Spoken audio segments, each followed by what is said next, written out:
राम राम। शरणु सतगुर ढाल को, मुख हृदय हरि नाम। नित प्रति संगत साधकी, आजीवन मोक्ष सुख राम। सब धरती कागज करूं, सब वन कलम कटाए। सात समुद्र स्याही करूं, हरि गुण लिखा न जाए। बोलो राम। हमारा सतगुरु सुखराम जी महाराज के ग्रंथ में भगत उपज का अंग चल रहा है। भगत उपज यानी हमारे अंदर भक्ति कैसे उत्पन्न हो, कैसे मनुष्य के अंदर भक्ति का बीज आता है, कैसे भक्ति के गुण आते हैं, इसकी ज्ञान चर्चा चल रही है। सतगुरुदेव बता रहे हैं कि भक्ति के लिए सबसे पहले भाव यानी प्रेम, सबसे पहले भक्ति के लिए भाव होना जरूरी है। भगत भाव सु उपजे, सुन जो सब संसार। जन सुखदेव जी कहत है, सब विद वेद विचार। सतगुरुदेव कहते हैं सारे शास्त्र, सारे ग्रंथ एक ही बात कहते हैं कि भक्ति भाव से उत्पन्न होती है। बिना भाव, प्रेम, दया, इनके बिना भक्ति अंदर आ ही नहीं सकती। जब शुभ शुभ शुभ शुभ कर्म इकट्ठे होते हैं तब भक्ति अंदर में प्रकट होती है, तब भक्ति का बीज लगता है। जो ये कहते हैं कि अरे हम राम जी की भक्ति कर रहे हैं, हम राम से नहीं हो गए हैं तो हमें शुभ कर्म करने की जरूरत ही नहीं है। नहीं, शुभ शुभ कर्म इकट्ठे होकर ही तो मनुष्य को भक्ति का बीज लगता है। आज आपको क्या लगता है कि 10वीं भक्ति ऐसे ही मिल जाती है? नहीं, जब नवधा पूरी होती है तब 10वीं भक्ति का गुण लगता है। और जो नवधा पूरी किए बिना सोचते हैं कि हमारे अंदर 10वीं का गुण आ जाएगा, तो ऐसा नहीं होता है। सृष्टि के नियम हैं तो परमात्मा के भी बनाए हुए कुछ नियम हैं, और आप चाहो चाहे न चाहो उन नियमों का पालन सबको करना पड़ता है। आप खुद इस बात का अनुभव करो, संसार में आपके खुद के बनाए हुए नियमों का पालन आप किस तरीके से करते रहते हो? क्या बिना सिखाए आज तक कोई कुछ सीख पाया है? पैदा हुए हो तो माँ बाप ने बोलना सिखाया, चलना सिखाया, संसार का व्यवहार, आचार व्यवहार सब आपको सिखाया। अगर माँ बाप पहले गुरु नहीं होते तो क्या आप दूसरे गुरु तक पहुंच सकते थे, यानी शिक्षा के गुरु तक? क्या आप स्कूल जा सकते थे? तो पहले गुरु आपके माँ बाप हैं, आपके शिक्षा के गुरु हैं, जो आपको शिक्षा दे रहे हैं। और शिक्षा भी क्या पहली क्लास से सीधा 10वीं क्लास में आ जाते हो? नहीं, वहां भी नियम है कि आपको इतने साल पढ़ाई करनी पड़ेगी, उसके बाद 10वीं में आओगे, फिर उसके बाद आप आगे की और पढ़ाई कर सकते हो। हर बात के तो आपने खुद के ही नियम बना रखे हैं। क्या प्रधानमंत्री भी क्या डायरेक्ट प्रधानमंत्री बना है? नहीं, पहले वो सांसद बना होगा, विधायक बना होगा या मुख्यमंत्री बना होगा, उसके बाद जाके प्रधानमंत्री की सीट पर बैठा होगा। तो क्या उसने इतने साल मेहनत करके वहां तक नहीं पहुंचा है? हर बात का नियम आपने खुद ही बना रखे हैं। ये नियम भी कोई परमात्मा ने नहीं बनाए हुए हैं। जब तुम मनुष्यों के बनाए हुए नियमों का भी तुम्हें पालन करना जरूरी समझते हो, तो क्या परमात्मा के कुछ नियम नहीं होते हैं? लेकिन हाँ, अगर कोई डायरेक्ट इस भक्ति में आ रहा है और उसको देखकर आपको ये लग रहा है कि अरे इसने तो जीवन में कुछ भी नहीं किया और इसने ये सुमरन किया और इसको शब्द की जानकारी हो गई, तो नहीं भाई, उसको भी ऐसे ही नहीं की है। उसने भी पूर्व जन्म में वो भक्ति की है, उसकी नवधा पूरी हुई है और इसलिए उसने आते ही ये ज्ञान सुना और उसके अंदर इस ज्ञान की जागृति हो गई है। कई जन्म शुभ कर्म करे तब प्रकटे भक्ति अंकुर। ता पीछे कई जन्म लग भजन करे भरपूर। ज्ञान घट में जब ही होई, कई जन्म गेह ज्ञान तबे अणभय कह कोई। तो कई शुभ शुभ कर्म हैं जिसे हम लोग आम धर्म भी कहते हैं, जो शरीर के धर्म है। तो तो शरीर के धर्म करना भी जरूरी है।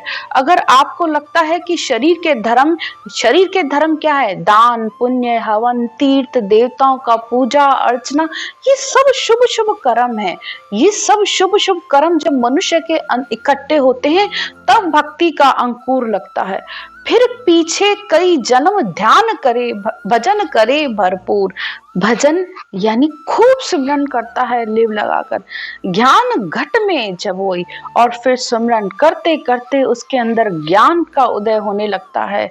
और फिर कई जन्म गए ज्ञान को सुनता है, ज्ञान के कहे अनुसार चलता है, सुमरन भजन विधि सब कुछ ज्ञान के कहे अनुसार करने लगता है। सुखराम दास अभय परे कई बरस लिव ध्यान, और फिर कई वर्षों तक लगन से लिव से भजन सुमरन ध्यान करते करते उसके अंदर वो पराभक्ति आकर उत्पन्न हो जाती है। तो कितना साफ शब्दों में सद्गुरुदेव हमें बता रहे हैं। अगर किसी को शब्द की जानकारी जल्दी हो रही है और इस किसी को समय लग रहा है, तो ये उसका फर्क बताया गया है कि तुम भी करते रहो, सुमरन करते करते ध्यान करते करते शुभ कर्म जब तुम्हारे इकट्ठे होंगे तो तुम्हारी भी पुण्यवानी उदय हो जाएगी। वो सत्शब्द शब्द ब्रह्म रूपी परमात्मा तुम्हारे अंदर भी प्रकट हो जाएगा। आलस मत करो, भक्ति में शूरवीरता चाहिए होती है, और उदास मत हो। अगर उदासी आ रही है, अरे मैं तो इतने समय से कर रहा हूं लेकिन मुझे तो कुछ हो ही नहीं रहा है, नहीं, करते करते करते करते बिल्कुल होगा। वो परमात्मा का जिसने आसरा लिया है, परमात्मा कभी उसका हाथ नहीं छोड़ते हैं। भक्ति उपज का अंग में कितनी चीजें बताई जा रही है। अरे संतों के दर्शन करने से, संतों की संगत करने से, संतों के प्रसाद के झूठा खाने से, संतों की रज मात्र से, या देखा देखी सत्संग में चले जाने से कितने लक्षण बता रहे हैं सतगुरुदेव कि कब आकर अंतर में परमात्मा की भक्ति का गुण लग जाए पता भी नहीं तुम्हें चलेगा। तो संगत हमेशा करते रहो, संगत से दूर मत होने की कोशिश करो। संगत यानी ज्ञान की, हमेशा ज्ञान को रोज सुनने की आदत डालो। एक दिन भी जैसे बिना भोजन के नहीं रह सकते, बिना पानी के नहीं रह सकते ना, इसी तरह अपना नियम भी बनाओ। चाहे कुछ भी हो जाए, कहीं भी बैठकर सुनने के लिए मिले, लेकिन एक आधा घंटा 15 मिनट रोज ज्ञान को सुनो। ज्ञान को सुनते सुनते ये रटना अपने आप चलती है, मुख भी अपने आप चलता है, सिमरन में मन भी लगने लगता है, सारे गुण आपके संतों के गुण आपके अंदर भी आने लगेंगे। अब आगे और हमें सद्गुरुदेव बता रहे हैं कि कैसे भक्ति उत्पन्न होती है। हरिजन की महिमा करे जे आड़ो फिर कोय, या गुण सु सुखराम कहे जद तद हरिजन होय। हरिजन की महिमा करे यानी केवली भगवंतों के संतों के गुणानवाद महिमा करे, किसी भी बात की परवाह किए बिना संतों की महिमा करो। ये जो हमें कथाएं सुनने के लिए मिलती हैं, भक्त प्रहलाद की, ध्रुव की, भक्तों की ये जो कथाएं हैं, इन कथाओं को सुन सुनकर अंतर में वो भक्ति का बीज जागृत हो ही जाता है, तो मनुष्य कभी न कभी भक्ति की तरफ आ ही जाता है। जिण घर की सुन चीज रे हरिजन के अंग लाग, या गुण सु सुखराम कहे जद तद जाके भाग। जो संत हैं उनको अगर किसी चीज की जरूरत है तो आप उनकी पूर्ति करो। यानी जो सत्संग कर रहे हैं, जो आश्रम में रह रहे हैं, अगर आप उनको कोई दान करते हो, उनके लिए कपड़े की, उनके भोजन की कोई भी व्यवस्था जो आप सहज वृत्ति से कर सकते हो, तो आपके द्वारा दी गई चीज का अगर वो चीज उनके काम आती है तो भी भक्ति का गुण लग जाता है। और इसे आध्यात्मिक अर्थ में समझिए तो उनके द्वारा गए बोले गए जो शब्द होते हैं, उन शब्दों का भी गुण आपको लग जाता है, तब भी भक्ति उत्पन्न हो जाती है। संतों के प्रताप सो उपजे भक्ति भेव विचार, ज्ञान ध्यान सुखराम कहे शुभ करनी मन मार। संतों के प्रताप यानी जो परमात्मा में मिले हुए हैं, जो परमात्मा में लीन है संत, उनसे मिलने पर, उनसे ज्ञान चर्चा करने पर भी अंदर भक्ति का विचार उत्पन्न हो जाता है कि मैं भी सुमरन करूं, ज्ञान ध्यान सुखराम कहे, शुभ करनी कर मन मार। यानी ज्ञान ध्यान शुभ कर्म करने की इच्छा, इस मन को मारने की विधि भी संतों के ज्ञान से अंतर में आती है कि इस मन पर कंट्रोल करना चाहिए, इससे इच्छाएं कम करनी चाहिए, हमें संतोष में जीवन जीना। ये सब संतों के ज्ञान से सुनकर ही तो हम सीखते हैं।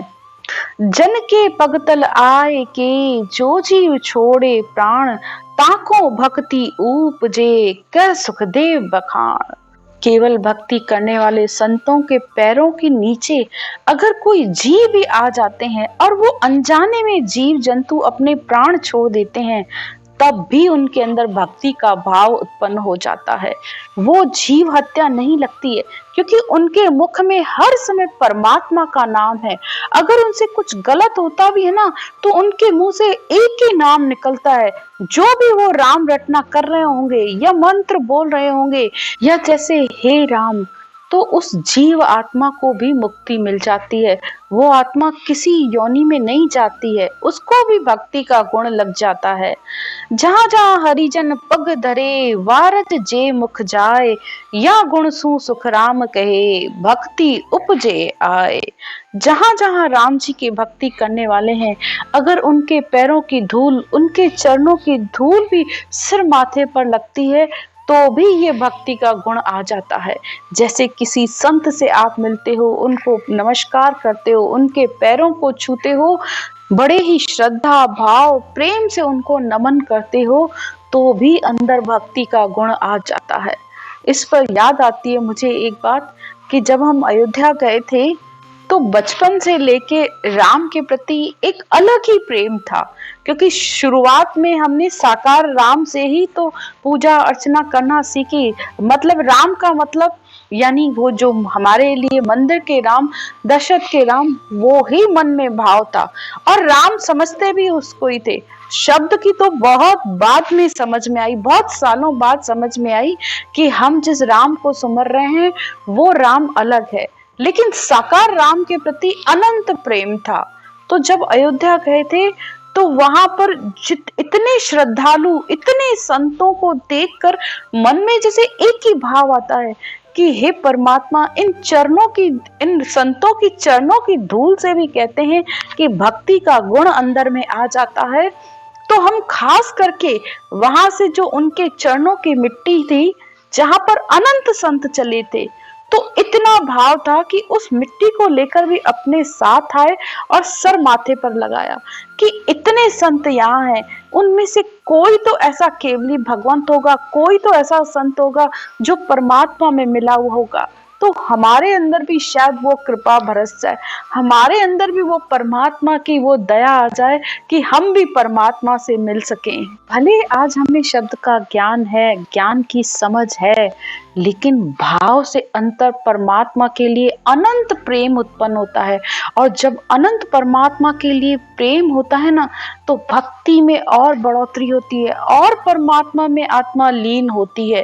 तो हमेशा संतों के प्रति, देवताओं के प्रति, मंदिरों के प्रति अपने भाव को बनाए रखिए। आप परमात्मा के रास्ते पर प्रगति करोगे, उन्नति करोगे, भक्ति का अंकुर हमेशा आपके अंदर बना रहेगा।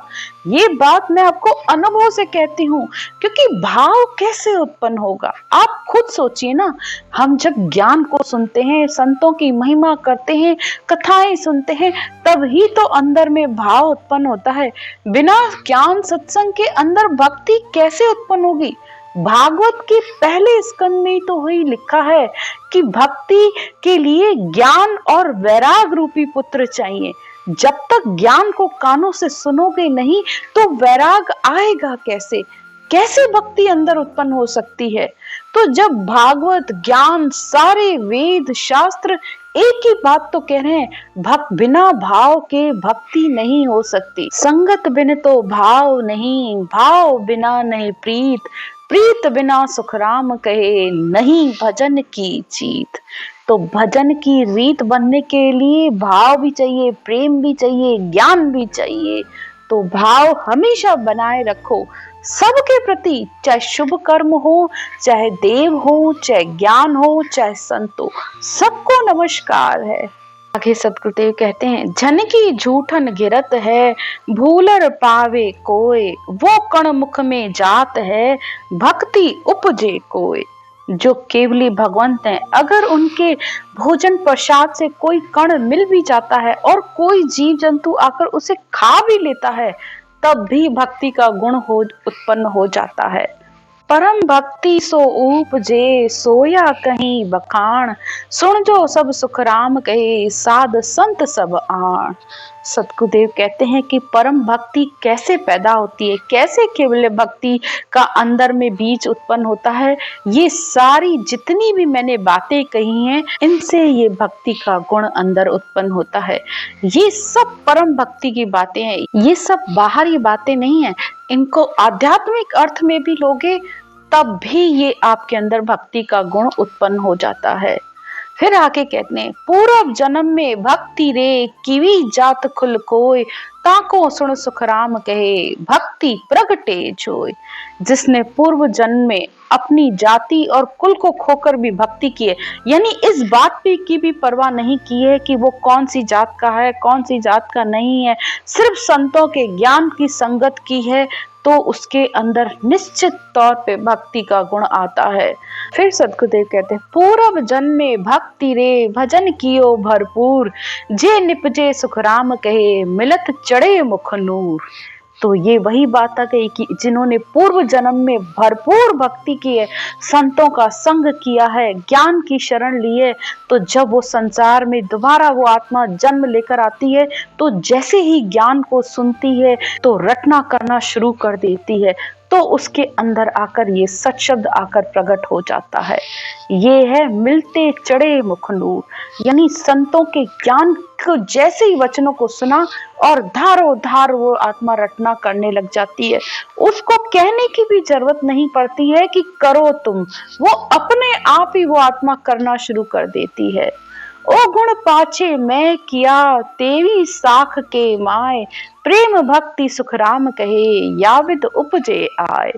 सतगुरुदेव कहते हैं कि भक्ति कैसे उत्पन्न होती है। ये जो 23 शाखें मैंने लिखी हैं, इसमें मैंने साफ शब्दों में ये बताया है कि प्रेम भक्ति अंदर कैसे उत्पन्न होती है, उसके लिए क्या क्या करना पड़ता है और क्या करके ये आत्मा वहां तक पहुंची है और कैसे उसके अंदर भक्ति का बीज आया है। ये सारा ज्ञान मैंने इस भक्ति उपज में बताया है। इति श्री भगत उपज का अंग संपूर्ण। राम राम। सिमरन की विधि। सिमरन करने का तरीका बहुत ही सरल है। सबसे पहले आप अपनी इस श्वास को समझिए। हमारी नाभि से जब हम श्वास को ऊपर की तरफ ले जाते हैं, यानी नाभि से गहरा सांस लिया और वो नाक तक गया और फिर वापस उसे नीचे छोड़ा तो वो नाभि में गया, यानी ये श्वास अंदर गोल माला की तरह हमारे अंदर घूमता है। थोड़ा सा आप इस श्वास को देखने की कोशिश करिए। गहरा श्वास लिया, जब श्वास नाभि से लिया तो उसमें आपको राम राम बोलना है और जब छोड़ा तब भी राम राम बोलना है, वो भी कंठ और जीभ के साथ। अगर आप लोग पहली बार कर रहे हो तो जैसे अनुलोम विलोम किया जाता है, ये बस वही तरीका है। श्वास को ऊपर ले जाते हुए राम राम राम राम राम राम राम राम राम राम राम राम राम राम राम राम